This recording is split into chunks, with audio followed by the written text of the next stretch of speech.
Hello and welcome to 6 Degrees of Feature Film. I am Amy Heckerling, also known as Brienne, also known as Miss Movies. And I am every female filmmaker's greatest obstacle. I don't know. So, a man? So a man. I'm just joking. That's not necessarily every. No, not necessarily not true. necessarily. Not necessarily. Um, Allegedly. Allegedly. Gotta say allegedly. Let's not get sued. Jesus Christ. There was someone I was reading this thing the other day about Channel Awesome and the drama that's going on with Channel Awesome. I don't know if you I know don't know about this. that. Don't know. But anyways, there's some drama with Channel Awesome, and someone had put I've compiled all the information that people have put out about Channel Awesome, and here it is. But I'm gonna put the word apparently in front of all of it. It's like that little kid on the Today Show or whatever. Well, apparently. I was like, I think you mean allegedly. Yeah. I don't want to correct you. Don't want to be one of those people that's like, actually. So that's why I was like, okay. Never We'll just go with it. actually anyone in life. Just let us all make mistakes and we'll all be fucking idiots, okay? Please let that be. Actually, I feel like there are times when you can. Well, actually, Ben, you can go fuck yourself. Well, actually, Stacey. Actually.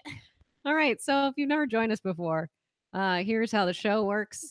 We normally take one film and we show how 6 other films link up to it. But today we're going to be talking about female filmmakers. Yeah. And normally we'll take one film, show how 6 other link up to it. And that means we talk about 7 films. But we're going to be talking about 7. I put 7 female filmmakers and films that we like from them. Yeah. You put 6. And it's okay. Yeah. Maybe we can add another one on there. Who knows?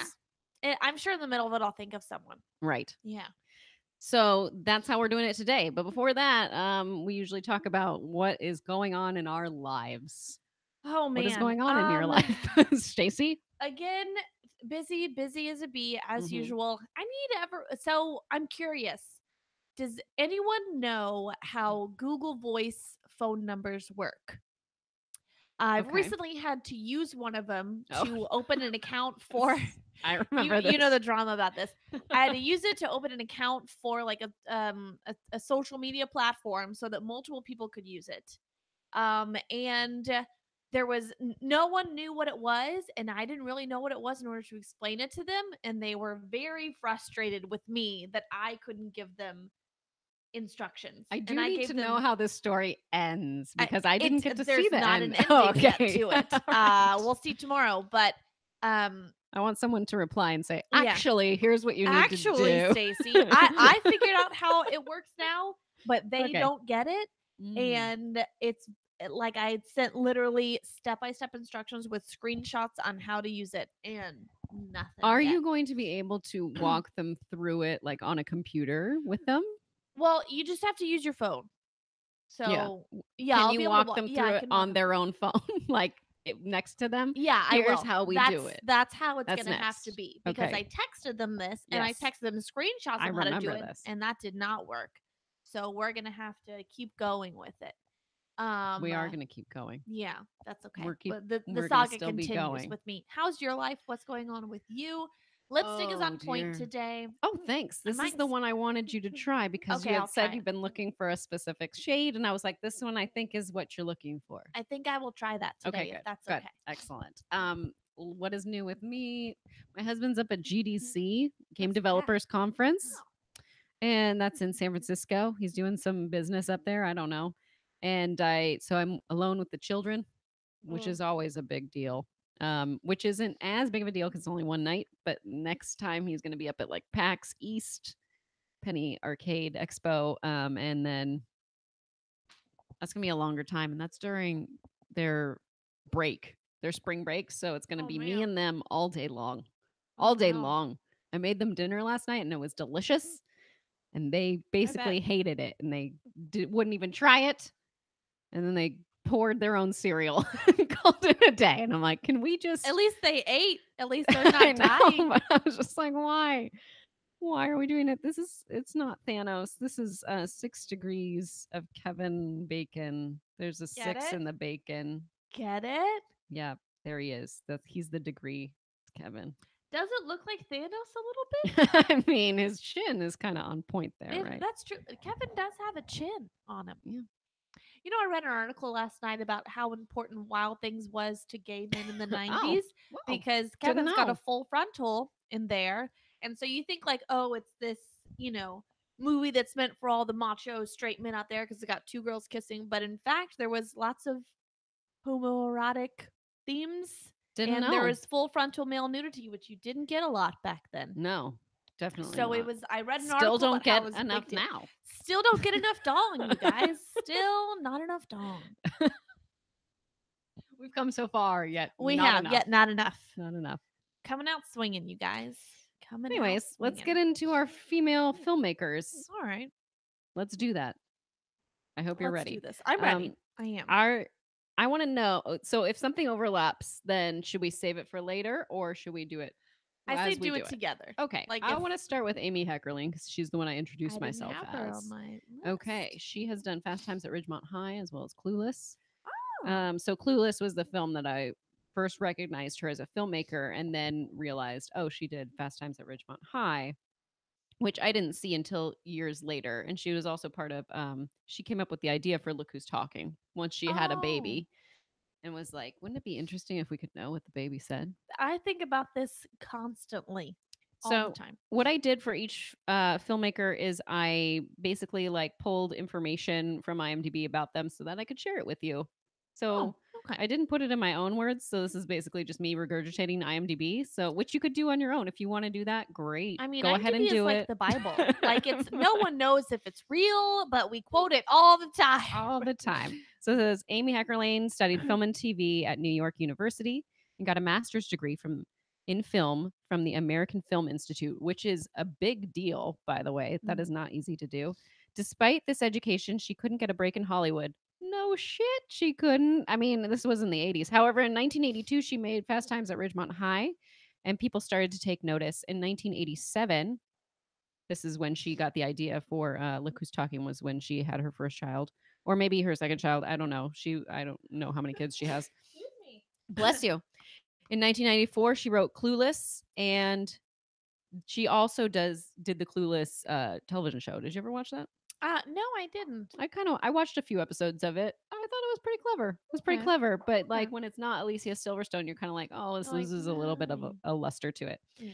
So Fast Times was her first film, and she also directed National Lampoon's European Vacation. Oh. Look Who's Talking, and now she directs television, like mainly. That's her. That's What's her she bread and butter. doing like nowadays?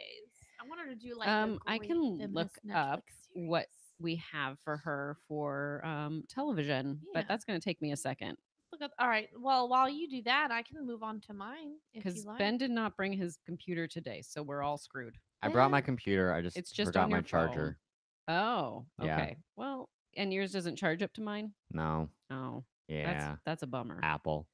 I can use my phone though. It's She here. does Thank you. a series called Red Oaks.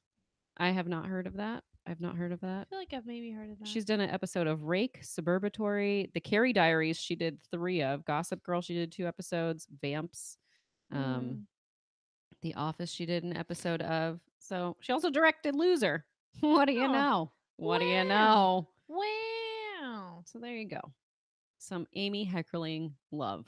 Okay, Amy Heckerling. So Heckerling like a heckler, but Hecklerling. Heckerling. Got it. Okay. I picked Jane Campion as Mhm. my first female filmmaker to chat about. When I first saw The Piano, I was like 10 years old. And that's way Mhm. too young to see The Piano because there's some very sexual scenes in there. I still haven't seen it, Oh, what? but I know Same. it's Oh, so amazing. good. It's amazing because of basically the story, if you guys have not heard of or seen The Piano, it's set in, and I'm not even going to look this up. I'm doing it from memory, whatever. Okay, do Set it. in the 1800s, a mute woman, she's not deaf, she can hear, but she chooses not to speak and uses sign language, has a daughter, lives with her father, just living her life. Her father decides to marry her off to a man who lives in like New Zealand or something. So he's basically like one of those early settlers, like, you know, Yeah. men who would go to the West, get a piece of land, and then send off or buy or invite or whatever, get a wife to come out and say, okay, come settle this land with me. Yes. So the dad sells her off. She goes there, never met him, doesn't know him, never interacted with him at all. and has to start a life with this man. And she has this young daughter. But she doesn't love him. Doesn't love him. She loves someone else. She loves someone else. She loves Harvey Keitel. There's some dicks in here too. There's some frontal nudity. Jane. That was my first penis in a movie I ever saw, and I was like, oh, oh, what? Oh, okay. So he is like this rough and tumble guy that lives down the road from them. He's in with all the natives. So he's kind of like a wild man. He's got the tattoos on his face. He's kind of been adopted into their tribes and everything. So she likes the forbidden fruit. So this movie was really wonderful and interesting because it showed the female perspective of what it could be like to, kind of be married off and have to be with and start a family with a man that you didn't know, which happened quite often back in the day. So I was really interested to see all and I love me a good costume drama. That's my favorite thing in the whole world. Oh yes, you and your period pieces. Me and my period pieces. I loved all the realistic ways that they showed how they lived, their dresses. There was fucking mud everywhere and it was gross. They took like their wedding photo outside when it was raining and they had like set up a little theater thing to take it. I just like seeing all the little workings of everyday life. Really interesting. You characters. Like filmmaking to be complicated. I like filmmaking to be very complicated. I want you to get stuck in the mud and to think about that, like having to film that had to suck because there's parts of the film where they actually do get stuck in the mud, and you can tell it was like that's what really happened. Imagine the poor cameramen that were also stuck in the mud behind him with like 100-pound equipment. So yeah, that had to have been tough. But it's a beautifully made, heartbreaking film, and it introduced me to a great female filmmaker, which she also did another movie I really love called Bright Star. Yes, you talked about this. I remember on this show. Yeah. Abby Cornish, I think is her name. I'll have to look that one up, but I did want to say the piano had won 3 Oscars. Holly Hunter for lead actress. Yep. Anna Paquin for supporting. Yep. And best screenplay. Yes. So Jane Campion won that. Also nominated for best picture, best director, best cinematography, costume design, and film editing. So it was a big one. It was a big one that year. And it was a big one for me because I was like, oh, this is like great filmmaking. And it's a beautiful, heartbreaking love story. And Harvey Keitel's penis is just swinging. And he's not a handsome Hollywood man. No. He is a rough man. So this is a great example of, well, maybe if you don't look like Brad Pitt, you can still get some nude scenes and love scenes in a film. And it can be a little more realistic than, Eyes Wide Shut or whatever. I don't know what the great sexual reference should be. But yeah, Jane Campion and Bright Star, amazing acting by Abby Cornish. And then Ben Hirschwell, whatever his name is, as the leads. There's a really great scene in there where he everyone knows that the poet dies. So it's John Keats. Everyone knows the story. Okay. She finds out and he's dead. And her reaction to that is one of the greatest acting scenes I've seen in a film in recent years. So there you go. Oh. Jane Campion. Jane. Did you know that Billy Madison was directed by a woman? Wait, what? Because I didn't know that. I did not know that. I did not know that. Her name's Tamara Davis. And that's what we're talking about next. Okay, Tamara. Billy Madison is not like a favorite film of mine, but it's fun to watch. It can be fun to watch. But I was just shocked, thinking this doesn't seem like a typical film that you'd find a female film director for. So it says, Tamara began her career directing music videos for Depeche Mode and other people, and made her first feature in '92 with Gun Crazy starring Drew Barrymore. Never have seen that. Barrymore received a Golden Globe nomination for that role. I personally don't think Golden Globes mean anything, but hey, it's the thought that counts. She then went on to direct feature films starring Chris Rock, Adam Sandler, Dave Chappelle, and Britney Spears. She did Crossroads. After having 2 kids with her husband, Mike D of the Beastie Boys, she started a career in network television and has a popular online web show. She also directed Half Baked. Oh, okay. And a variety of television. So I was just shocked. Like, what? A woman did that movie? You're joking. Yeah. It seems too bro. When you think of some of the themes. But, now that I think about it, it's about a bunch of basically like idiot men So, and who have to be saved by the female teacher, right? Sure. So, yeah, That's okay, true. that makes sense. That's true. Literally infantile kindergarten level maturity men. So, okay, I can kind of see it now. I have seen like kind of a trend of a lot of these, at least the ones on my list have also like been heavy in television. Like, oh, I've done film, but TV is kind of where I am now. And I wonder why that is. Is it because television, first of all, you can get a lot of work, maybe not necessarily, but like the turnover is a little bit quicker, so you can do a lot of different things, or so that makes it free up your time as, let's say, a mom. Sounds like most of these are are moms, but I don't know. Which is awesome. Yeah. Yeah, and I also think, and I've never worked in television or film, but from what I understand, television, the schedule itself is a little more consistent versus film is like, okay, we have 6 weeks to do this, but television is like, you show up every day of the week at 6 a.m., you film your things, you're done. It's just a little more scheduled. Yeah, a little more scheduled. So I feel like that's kind of more of a female thing.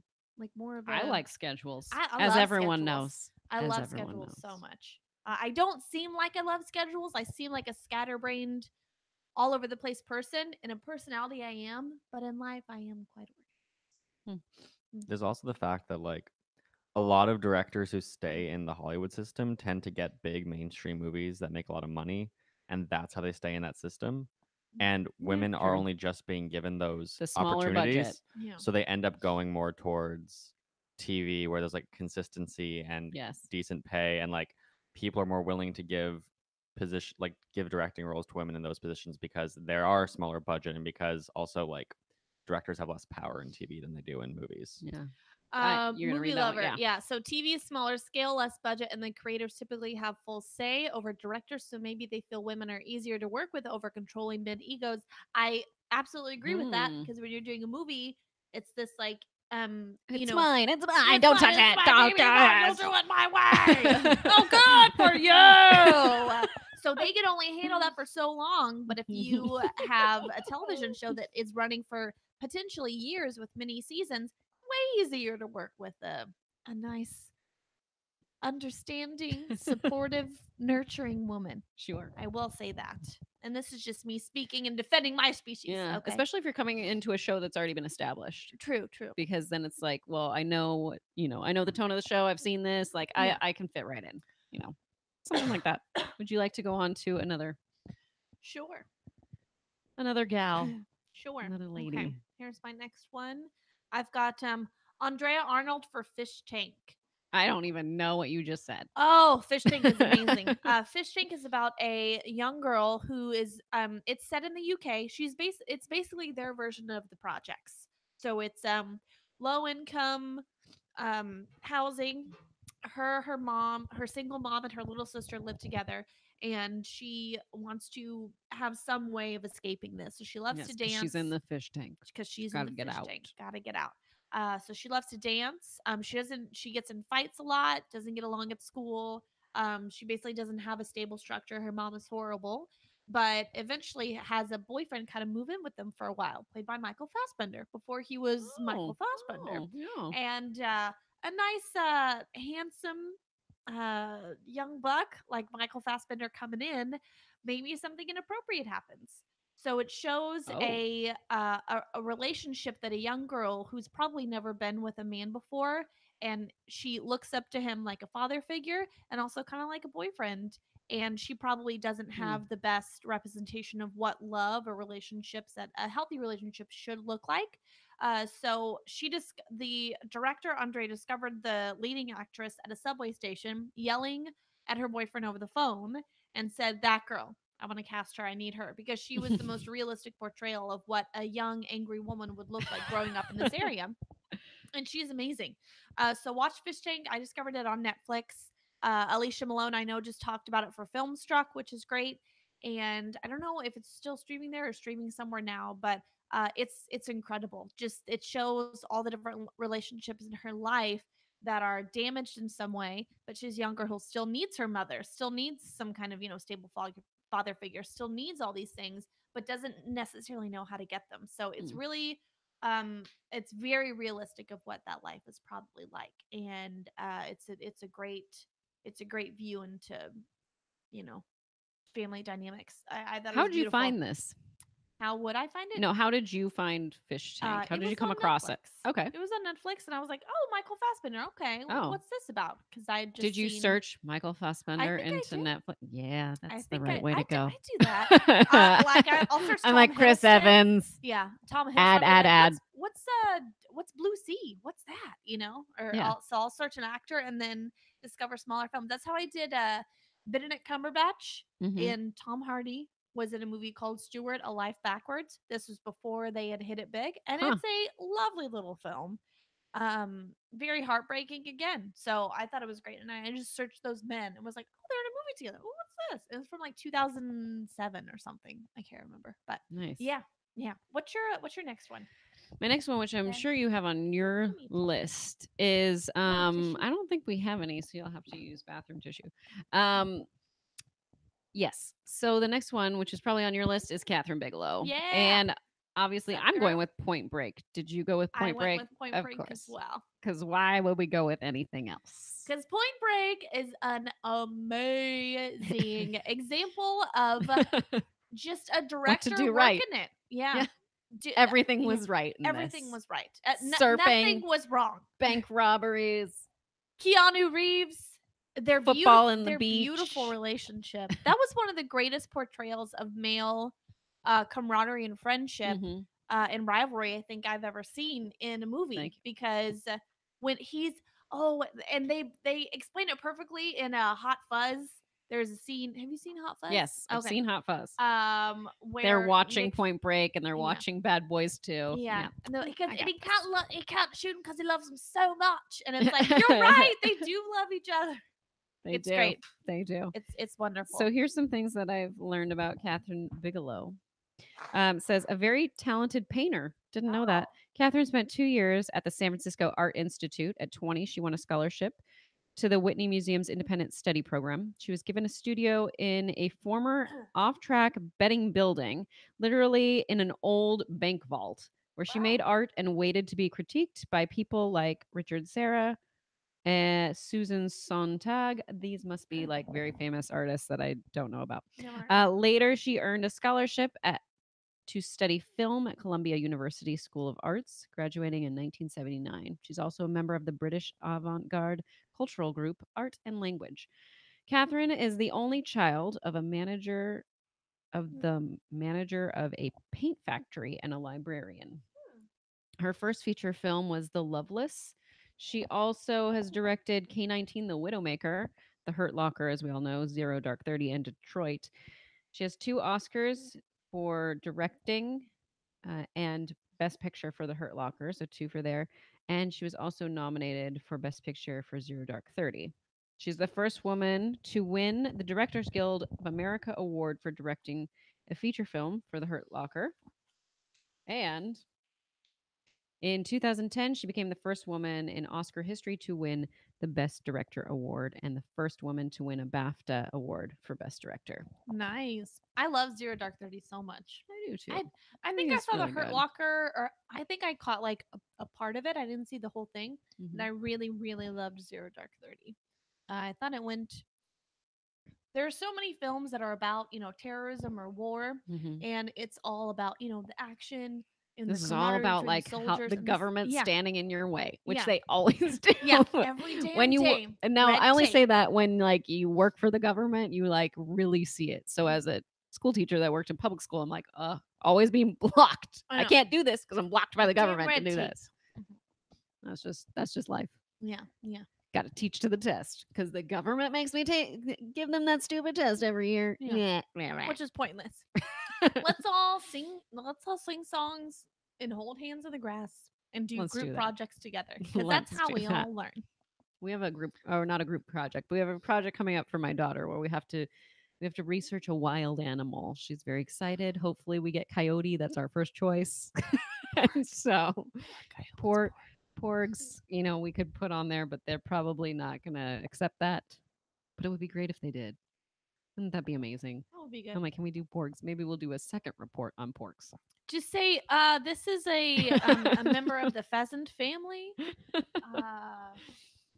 There you go. I still laugh every Kathryn time Bigelow. I think of these cute little things on this island, and then it cut to, no, we're just gonna cook them. We're gonna eat them, And you're like, they're all oh, sad. Yeah, So sad. so sad. Also with Kathryn Bigelow, I was thinking, and Point Break, there is a part where someone throws a dog at a person, and I'm like, what? Oh, I can't. Why? I don't remember that. Yes, it's like to get him out of the way or whatever. But he basically throws a dog. Oh, okay. It's unfortunate. Dang. I'm assuming Tom Sizemore. Yeah, he's Tom in there. Sizemore. Mm-hmm. Meatball Subs. Yeah. Too. No, that's Gary. Yeah, that's someone else. I'm just saying Meatball yes, Subs. yeah, Meatball Subs. Utah, give me 2 Meatball Subs. Gary Busey, your favorite. He used to be on your phone. He used to be your lock screen, wasn't he? He was, or was my he lock not? screen, Okay. and then Now it's a Goomba. It is Goomba, which hold on, we gotta do this again because all the notifications. There we go. Yes, The beautiful Goomba. Goomba. There it is. Mm-hmm. So there you go. Okay, Your turn. My next one, she was on my list. Kathryn Bigelow was. So my next one's gonna be Penny Marshall. Also on my list. Oh, good. Okay. Great. I have on there. What'd you pick? Big and A League of Their Own. I also listed both of those as well. Okay. Well, the 2 big hits. This is why we have a podcast together. We've done A League of Their Own like many times on the show. We've done it multiple times and pretended like we hadn't already talked about exactly. it. But we have. But we haven't talked about Big, I don't think. I don't think so. I don't think so. Okay. What's a song they play on the giant keyboard? They play Chopsticks. 2. What's the other one? Heart and Soul. Yeah, good job. Yeah. What's up? What's up? Movie trivia. We win sometimes. Okay. Not enough. Not enough. Okay. Yeah. She was the first female to direct a movie that grossed over $100 million. Nice. What do you know? And that was with Big. Okay. In the United States, I should say. In the U.S. Let me preface it. And the first female director with 2 movies that grossed over $100 million with A League of Their Own. So that was the second one. Nice. Good pull. Oh. Yes. IMDb, guys. IMDb. I'm just gonna regurgitate it all to you. There you go. Penny Marshall is I feel like she would be the beautiful, warm, eclectic aunt at every family reunion that would just come and envelop you. You know, like she'd wear like the cleavage, like a top with cleavage that was way too low, and she would do the hug thing where she was like, and then it would just go into the cleavage, and you're like, and you're kind of like, oh, but it's warm. And sure. Nice that nice loose skin. You know, you guys know the aunt I'm talking about. It's too tan. There's freckles everywhere, but she still looks good, but not really good. You know. I do know. Yeah. I kind of wish she did more films. Yeah. Is she still alive? I believe so. Okay. Is she doing stuff? We can look up what she's most recently been doing. Okay. She is still alive. Yes. Very exciting. Nice. She was on The Odd Couple. She was on an episode of The Odd Couple, and she was in Mother's Day. But she didn't direct Mother's Day, did she? The last thing she directed was 2 episodes of The United States of Terra. Oh, Toni Collette. So she does she's also in the TV area. TV Riding in Cars with Boys was the last movie that she did. Oh, my mom loves that. And then The Preacher's Wife before that. She directed The Preacher's Wife? I forgot about that. What do you know? Oh. But yeah, I wish we would see her more. Penny, get back here. We need you. Mm-hmm. It's the time. It is the time. It's the time to return. I did come up with like a lot of information about her, but I'm kind of like, none of it. It doesn't all gel as well as I would like it to. She's one of the greatest examples of actor turned director. Yes, in my opinion. And a lot of it is because of Gary Marshall, her brother, because he was the one that cast her in his stuff. Yeah, and so that kind of had the snowball effect, which I was like, why didn't I have that brother that like just cast me and everything? My brother's a dick. Why isn't Jason Reitman always cast Kathryn? He should. I feel like she should be in Tully. Why is she not in Tully? Yeah. Jason. Tully terrifies me, by the way. I have no interest in seeing that movie. It looks like my worst I almost nightmare. cried the other day watching the trailer at ArcLight. I was like, I don't want this to be too real. Like, I don't want to look at the the anxiety and the depression and the realness of motherhood. I have no interest in that. No thanks. Pop that BC every day. Get the wheel, follow the wheel around. Do not miss a day. Do not miss a day, Stacey. A wheel in the sky keeps on turning. Stop that baby from coming. There you go. That's good. You got it. Okay. So anyways, I just found her biography was kind of not as meaty as I was hoping in terms of like giving us more about her directing and stuff, but it was mainly that he put her in his things, and then that's what got her recognized, made her a big star. Laverne and Shirley. She's a big star. Big star. All right. Okay. R.I.P. Am Gary I next, Marshall. or are you next? That's right. You said Penny Marshall, right? So I will go on to Jennifer Kent. No, I'm gonna go on. We'll come back to Jennifer Kent. Okay. I'm gonna do Nora Ephron for right. Sleepless in Seattle. Now, Nora Ephron is known for directing, but mainly screenplays, writing screenplays, and she's done some of my favorite stuff. What do you know? Nora Ephron was educated at Wellesley College in Massachusetts. She's a Wellesley girl. She's an acclaimed essayist, novelist, and had written screenplays for several popular films, all featuring strong female characters, such as anti-nuclear activist Karen Silkwood for Silkwood. And let's see what else. She made her directorial debut with the comedy This Is My Life and co-scripted with her sister, Delia Ephron. And let's see. She followed that up by co-writing and doing Sleepless in Seattle, which I really enjoy. And I don't think we've gotten enough Sleepless in Seattle love here. She was an Oscar nominee for the original screenplay for Sleepless in Seattle, for Silkwood, as well as When Harry Met Sally. She also directed This Is My Life, Sleepless in Seattle, Michael, You've Got Mail, Bewitched, Julie and Julia was the last thing that she directed. I love that movie. Really sweet. She also wrote Heartburn and many other films that she has directed. So I miss Nora Ephron. Did she direct Something's Gotta Give? Or is that I think she wrote that. Whatever. I thought that was Nancy Meyers, but I feel like she may have written it. So let me look that up. Please look that up. I like Something's Gotta Give, and it doesn't get as much love as it should get. Oh no, Nancy Meyers also wrote it. Okay. So I always get Nora Ephron and Nancy Meyers confused. And I'm sorry, because they're around the same age, They were. They write the same kinds of movies, and they're all amazing. So I get their success confused, which is not a bad thing. And R.I.P. Nora Ephron. R.I.P. R.I.P. girlfriend. Okay. Next up for me, Sofia Coppola, my girl. Yes. I have on my list Marie Antoinette. It's one of those movies that I watch over and over again because I love me a good period got piece, that period piece drama. Check. It's also a great portrayal of a historical figure. They do this a lot in film where they're like, I'm going to take someone that everyone knows. Who did Gary Oldman just fucking play? What Churchill or something like that, where they're like, I'm gonna see how I can modernize her. Like, what's my interpretation of this great historical figure? So then she takes Marie Antoinette, and it's just like, we're gonna have Converse tennis shoes in here, and we're gonna have rock music, and everyone's gonna have American accents, which makes no fucking sense. And I thought it was gorgeous. I loved it so much. I was 14 when it came out. It was 2004. I dragged my dad to the theater like 3 times to see this because I couldn't drive. So I was like, Dad, take me to see Marie Antoinette. So he's like, fine. And then we had to go to Lowe's after because we had to do something he wanted to do that day. So yeah, I saw this a lot in theaters. It's on Netflix. I'll put it on randomly while I'm doing laundry, and then I'm like, damn, I love this movie. It's so good. I need to watch it again. I watched it once, and that was it.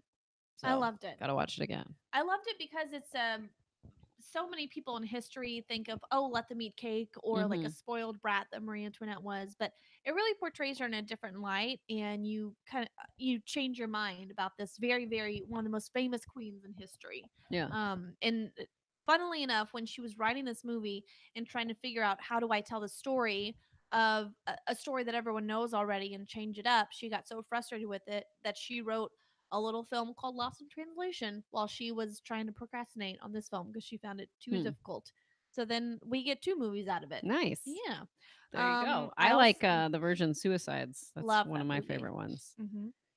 Very different and sad. Sad. Very sad.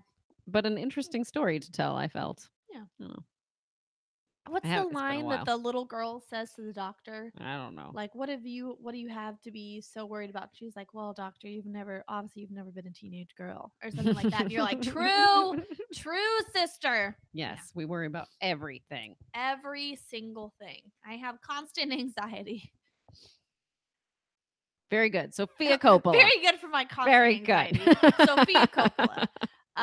Okay. I do need to see Bling Ring, and I also need to see The Beguiled because I have not seen those really yet. But I like Sofia Coppola. Jennifer Kent. I said we come back to her. We're coming back to her now. And she directed The Babadook, which is like her big. This is me. I'm here. I'm a director. I tried acting and I decided I didn't like that, so I wanted to be a director. Yeah. And she's from Australia. She graduated from Australia's National Institute of Dramatic Art with a degree in performing arts for acting in 1991. As a descendant of Australian silent film producers E.J. and Dan Carroll, the Carroll brothers produced a number of feature films in the 1920s. And so she's from a background of people that make movies. She also worked as an apprentice for Lars von Trier. I can never say his name. Trier? I think it's Lars von Trier. Yeah. On the production of Dogville, and she considered this to be her film school, if you will. She was in talks to direct Wonder Woman before Patty Jenkins was hired. I was like, oh, I think that would be kind of interesting. Yeah. I like Jennifer Kent. I like what she did with The Babadook. I want to see more from her, and I feel like she has something that's like in her. It's about to come out. I think I wrote it down. The Nightingale is going to be coming out. Soon, hopefully. We'll see. It's in the 1920s is when, or 1820s is when it's set. So you're gonna like this. I will probably love this. Tasmania, a young Irish convict woman seeking revenge for the murder of her family takes an Aboriginal male tracker with her through the interior and gets much more than she bargained for. Sounds amazing. Oh, my cup of tea. I'm looking forward to that. My the cup Nightingale. Of dark ass tea. Love dark. Yes.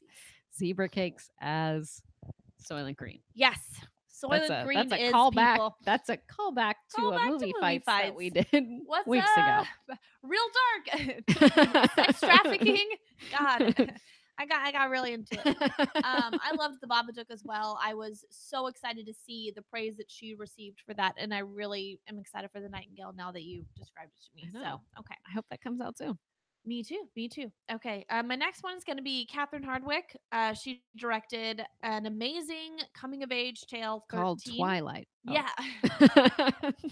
Darn it. I do love 13. She did 13 with Evan Rachel Wood and Nikki, whatever her face is, who's also in Twilight. Nikki, whatever her face. And Holly Hunter, who plays mom, I believe. And also directed Twilight. And so that was what people probably know her from most, are those 2 films. But I want to talk about 13 because it was my first introduction to what teenage kids could be getting up to. Because I was like a very innocent teenage Me too. Nikki Reed. Kid. Nikki Reed, there you go.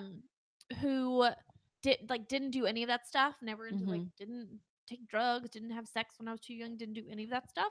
And so this is my first time seeing that on screen, and I was like, whoa, it was based on Nikki Reed's life. Yeah. Oh, I didn't know like that. On her experiences. I did not know that. Okay. Well, you know more about this movie than I do. Looking forward to the sex trafficking Marvel movie. Yes, please.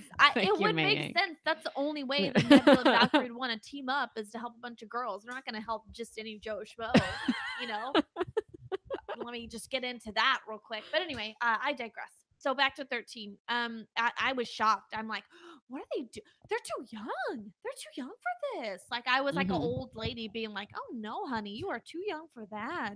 And I was completely shocked. So I think it was a great look into that world, and protect your children, protect your daughters, show them love and attention, give them the resources they need to grow. Do not just try and be their best friend. Don't try and be the cool mom.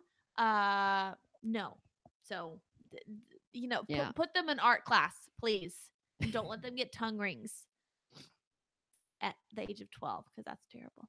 That is terrible. Yeah. So I love this movie made me uncomfortable. Yeah, super uncomfortable, right? You're like, no, don't do that. So I love female stories made by female filmmakers. I think that's a very special combination.